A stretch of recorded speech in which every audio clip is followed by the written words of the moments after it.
Part 1. You will hear a woman phoning an electrical repair company about a problem with a piece of household equipment. First, you have some time to look at questions 1 to 7.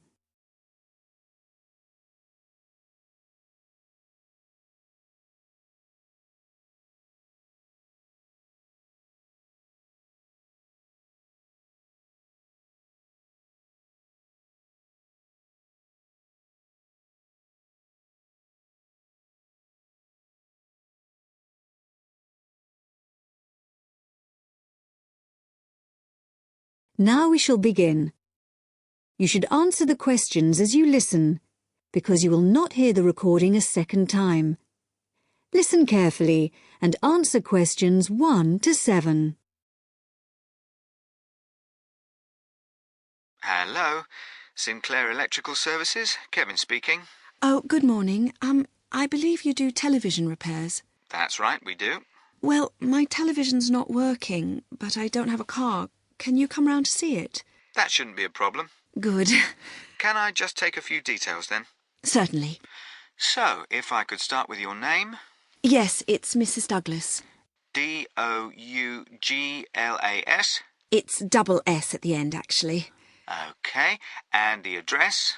135 Park Hill Avenue. In Somerton? That's right.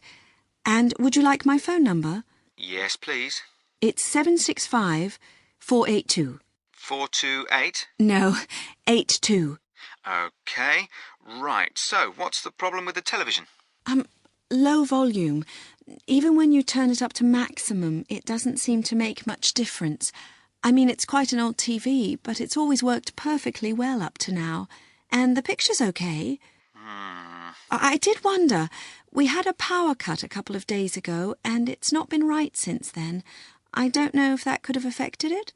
It certainly might have something to do with it. Anyway, I'll come over and have a look. Can you tell me the make and model number by any chance? The number will be on the back of the TV. Yes, it's Schneider. That's Schneider. And the model number's, let me see. Yes, it's SVV5002. Right. Is that a fairly recent model? Not really. I got it 7 years ago. I remember the date because it was the year after I moved into this house, and that was 8 years ago. I hope you can fix it. I really don't want to buy another one. Before you hear the rest of the talk, you have some time to look at questions 8 to 10.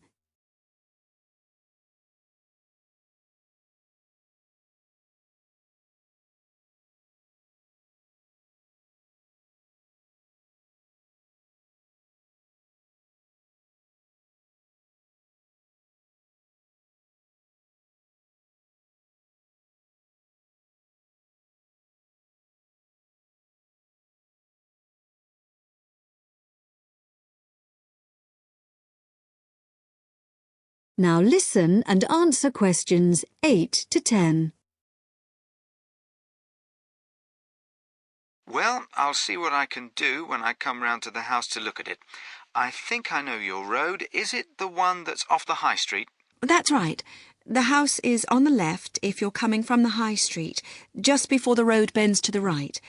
I'm afraid it's getting harder and harder to park on the road, but if you drive on round the bend, you can usually find somewhere. That's all right. Now, let's see. When would it be convenient for me to come round? Well, as soon as possible, really. Well, what's today? Friday. I'm booked up today, and then we've got the weekend, so I'm afraid it looks like Monday morning's the earliest. You can't come tomorrow? Well, Saturday morning I'm in the showroom, and I don't work Saturday afternoon and Sunday. OK. I'll make sure I'm in. Oh, and one last thing. I wonder if you'd mind telling me how you heard about us. We've just opened a new web page, and we're interested to see how effective it is. No, I actually heard about you from the woman next door.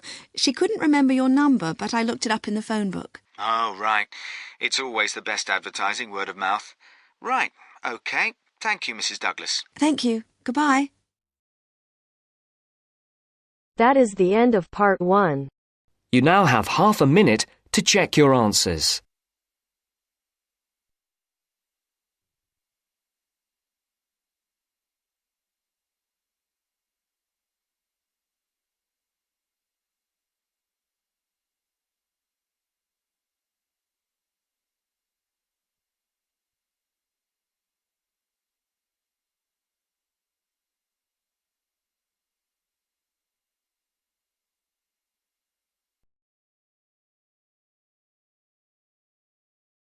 Now turns to part 2. Part 2. You will hear a tour guide speaking to a group of tourists who are visiting a part of New Zealand called Rotorua. You will hear part of a radio program about online exchange business. First, you have some time to look at questions 11 to 14.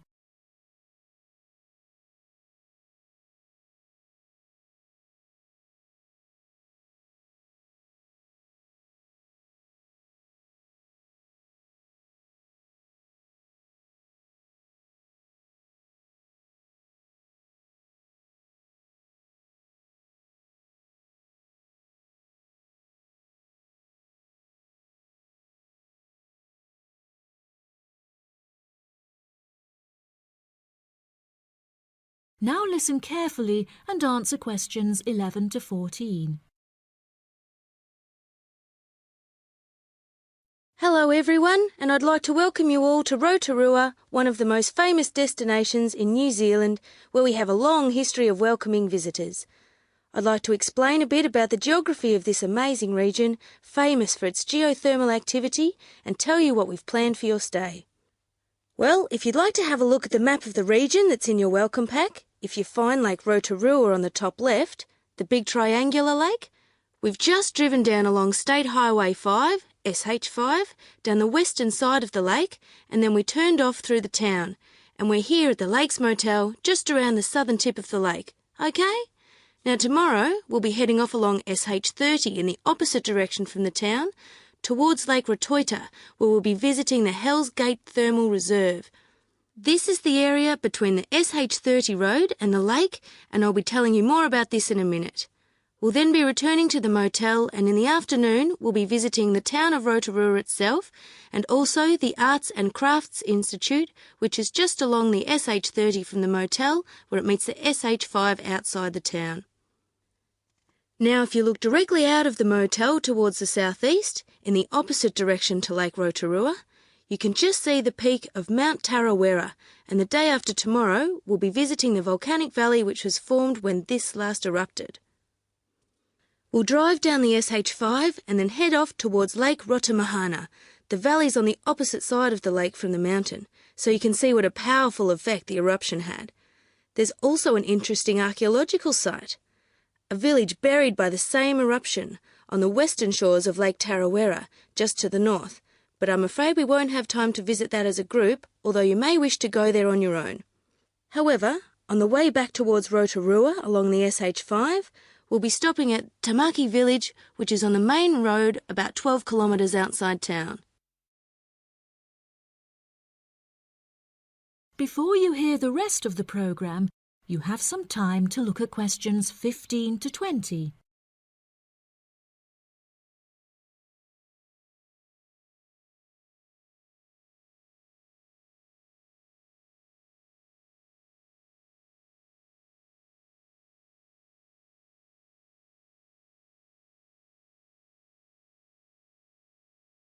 Now listen and answer questions 15 to 20. So now let me tell you a bit more about these attractions.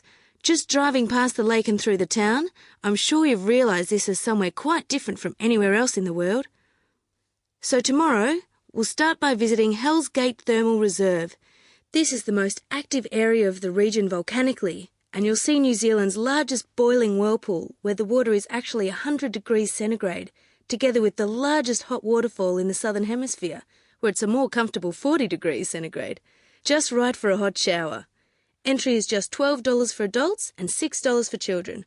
We'll come back to the motel for lunch, after which we'll visit the Arts and Crafts Institute, where you can learn about Maori people who lived here before the Europeans came.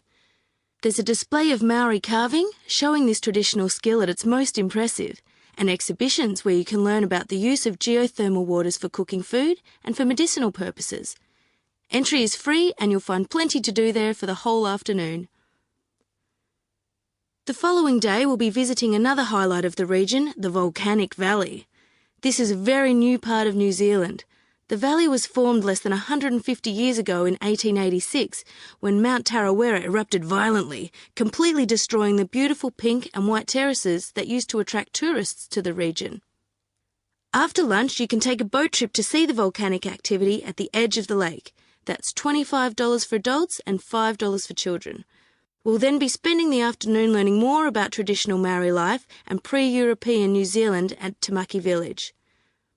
As you walk around this recreated village, your Maori guide will tell you more about this traditional culture, and as the sun sets, you can enjoy a traditionally cooked feast known as the hangi, that's Hangi, consisting of meat and vegetables cooked over hot stones, which are placed in a hole in the ground and covered with earth. And there's no extra charge for this, it's all included in the basic cost of your holiday. Now, does anyone have any questions? That is the end of part 2. You now have half a minute to check your answers.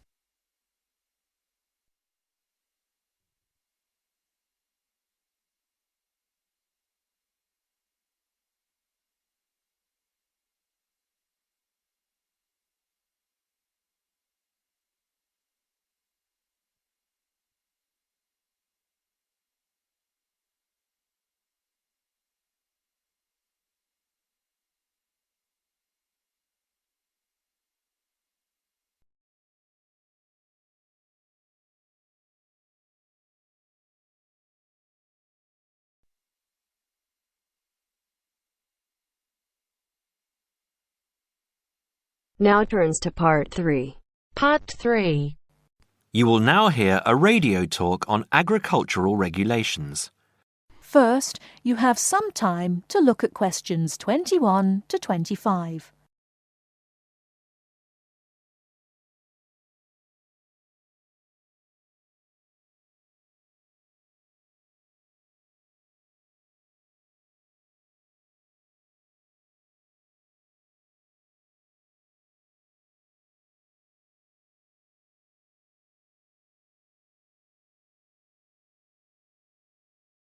Now listen carefully and answer questions 21 to 25.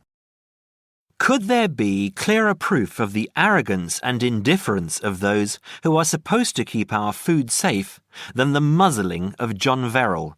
Agriculture is a business, true, and businesses have to make money.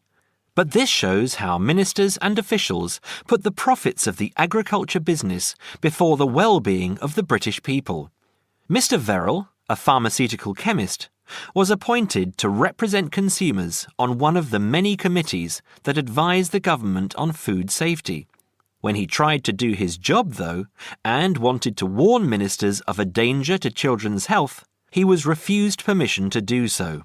The danger comes from hormones given to cattle in the USA and some other countries to make them grow faster. They speed up the animal's development to maturity, thus making meat production more profitable. There have, however, long been fears that the hormones have horrendous effects on the people who eat them, causing diseases as serious as cancer. Once these hormones were used on British cattle too, but over 20 years ago they were banned in Europe for being too dangerous. Indeed, so concerned is the European Union that it banned imports of hormone-fed beef years ago, much to the fury of the US government, which wants to sell it all over the world. Several years ago, the USA and Canada asked the World Trade Organization to declare the ban illegal and to punish Europe for failing to lift it. The WTO, with its long record of refusing to let environmental or safety concerns interfere with trade, agreed, imposing fines of more than $120 million a year on the EU for its refusal to back down. The British government now backs the Americans, claiming that there is no proof that hormone-fed beef does any harm. This is where Mr. Verrill comes in. He is very angry with the government, especially as their claim comes out just after a Danish study shows that growth hormones are 200 times more dangerous than was previously thought. Worried by these findings, Mr. Verrill spoke to government representatives, who did nothing. Before you hear the rest of the talk, you have some time to look at questions 26 to 30.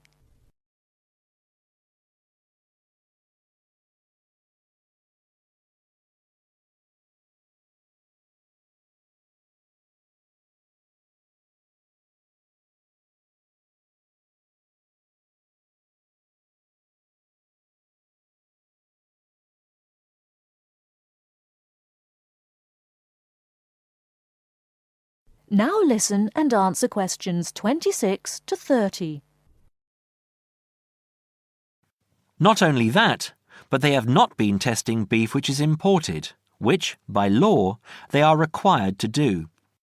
This directly affects the British public, as about 40% of the beef British people eat comes from abroad, supposedly from countries like Brazil, which does not allow the use of growth hormones. Brazilian beef is stocked by some British supermarkets and widely used in catering. Yet, when a Brazilian farm was recently visited by EU inspectors, a large stockpile of this banned substance was found. This is not the first food scandal we have had in our country. Take the present concern over a well-known chocolate company. Several months ago, the company found out that its sweets were contaminated with a rare form of salmonella, but they did nothing about it, leaving their sweets in the shops to be bought by the unsuspecting public. It was not until 5 months later, when several children had suffered food poisoning, that the chocolate bars were removed from the shelves. It makes you wonder how many other dangerous foods have been allowed onto our plates. That is the end of part 3. You now have half a minute to check your answers.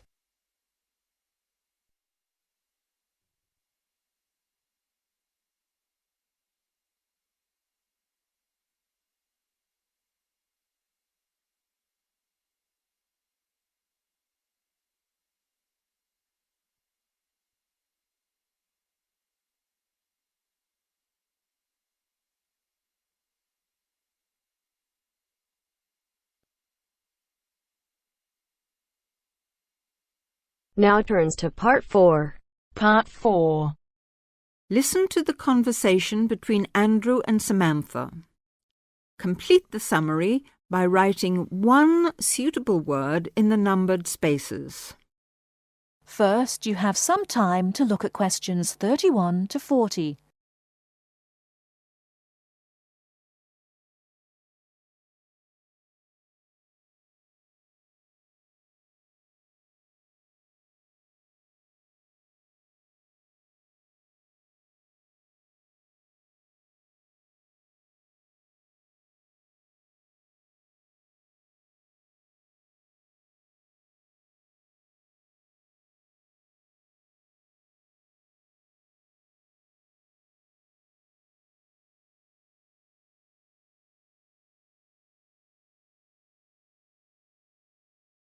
Now listen carefully and answer questions 31 to 40. Does your work bring you into contact with many overseas students, Samantha? Occasionally. As you know, a solicitor's work is to advise people about their rights when they have any problems understanding how the law operates. They may need help because of injury to themselves or their property, if they've been attacked or robbed, for example. But these are not by any means the main problems I deal with. Really? We know more about crime, I suppose, because we read about it in the newspaper or see it on TV. What other things do people come to you for help with? There are lots of things which don't get nearly so much attention. Sometimes it's to do with relationships in the community, as when bills aren't paid, or contracted work isn't completed, or neighbours disagree. At other times, it's to do with people not understanding the law and their responsibilities, and this is probably where overseas students have the most difficulty. One interesting example is customs laws, something which every new arrival has to come up against. What is it that overseas students find most difficult to understand about Australian customs regulations? I think it's a shock to many people arriving here for the first time to find out how many things are prohibited. Everyday food items, for example. I mean, when I've been travelling overseas, I've been quite amazed at the lack of concern in some countries about food being brought in from other parts of the world without any check. You mean people arriving into other countries don't have to declare any foodstuffs at all? In some countries, there are lots of warnings about drugs and firearms, and there are usually limits on alcohol and tobacco, and perhaps perfume. But food's not mentioned. Yes, I suppose I never thought about it till I came here. You can take anything you like into England as far as food is concerned. You see, here, you can't even drive from one state to another with a few apples and oranges for the journey. There are signs to remind you not to bring any fruit into some states, though they don't usually search your bags unless there's a fruit fly epidemic or something. With those kinds of regulations between states, it's no wonder that they're so strict about what you can bring in from overseas. Of course, farmers would be wiped out if some pests were introduced which destroyed their whole crop. It's easy to understand why you should take steps to prevent that. And with food being such an important part of many cultures, it can be difficult for some people to realize they're not allowed to bring in delicacies from home for friends and relatives here. I'm defending someone at the moment who has exactly that problem. Oh, what happened? It's an interesting case. Have you got time for a cup of coffee? I'll tell you about it if you like. That'd be great. That is the end of part 4. You now have half a minute to check your answers.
And today in this video I'll discuss with you writing task 1. So without wasting any time, let's start the video. So our question for today is: the table and chart below show the time spent at leisure and household activities in Britain. Summarize the information by selecting and reporting the main features and make comparisons where relevant. So we are given two graphs. One is table graph and another is bar graph. The table graph is representing the time spent at leisure activities, means free time spent by the men and women, and the bar graph represents the time spent on household activities, and average time is given per day, average minutes per day. So they have spent this minutes per day. The black one represents men and the lighter shade represents women. So as you can see, the leisure activities also is in average minutes per day. So it is regarding 3 things they are doing. So the graph doesn't tell any year, so we will be writing it in present form. And the leisure activities are TV, radio and video. 137 minutes spent by men and 118 minutes spent by women. And on reading, they both are spending almost same amount of time. And for sports also, the difference is only of 4 minutes per day. And in household activities, we can see that there is a lot of difference between the time spent by men and women on work. Cooking and washing, we can see women spend a lot of time on this activity, and out of 4, only at the time of repair work, the men has done the work in more time. The men has spent more time on this work than women, only in this repair work. Otherwise, we can see women are superseding men, means they are replacing men in every work. So let's have a look how we will answer this question.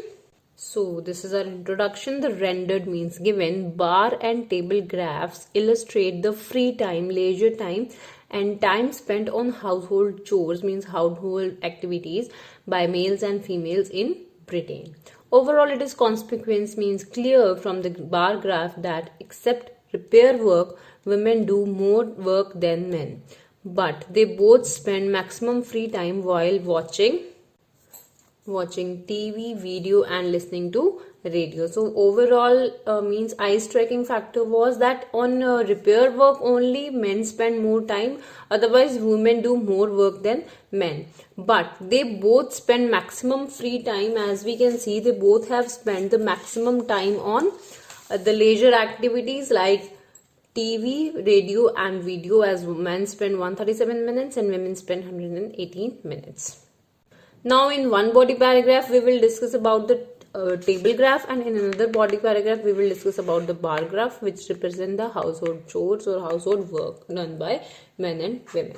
So explicitly, for leisure activities, males spend 137 minutes on TV, radio and video, whereas females spend 19 minutes less than men. So they are spending 19 minutes less than 137 minutes, which is 118 minutes. But both genders spend almost similar time, means they both spend the same time on reading and on sports. Also, females spend 4 minutes less than males. So in the chart you can see that they have spent almost similar time on this activity, which is reading, and for sports also we can see that 4 minutes are less spent by women than men. Now with regard to household chores or household work, on an average men spend 25 minutes on cooking and washing, while women spend more than double the time on this work. So men are spending only 25 minutes, as we can see, men are spending only 25 minutes on cooking and washing, whereas women has spent double the time, means 25 is 50 and this is almost double than that, and this is 60 or almost I guess 75. It's 3 times the, so they are spending more than triple the time, not double, as they are more than 75. So triple of 25 is 75. As we multiply 25 by 3, it will give us 75, and it is more than 75. So we will write that they spend triple the time on this work. Shopping and laundry work are other two works on which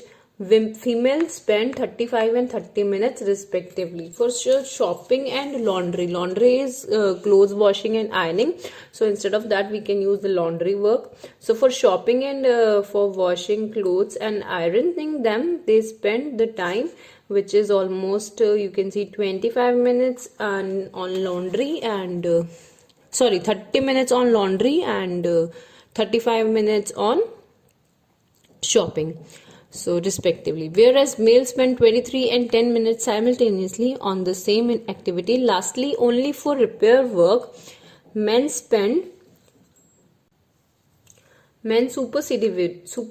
women, means they replaced women and spend nearly 20 minutes, and women spend half the time than men for repair work, means they spend 10 minutes on this activity. So as you can see that men were nearly 20 and they spend nearly 20 minutes and women spend half of that. And there is a mistake as I did. Let me show you. Yeah, this is 30, not 25. The amount here is 30, so it will be double the time, because 30's double is 60 and it is more than that, so we can write more than double the time. This was correct.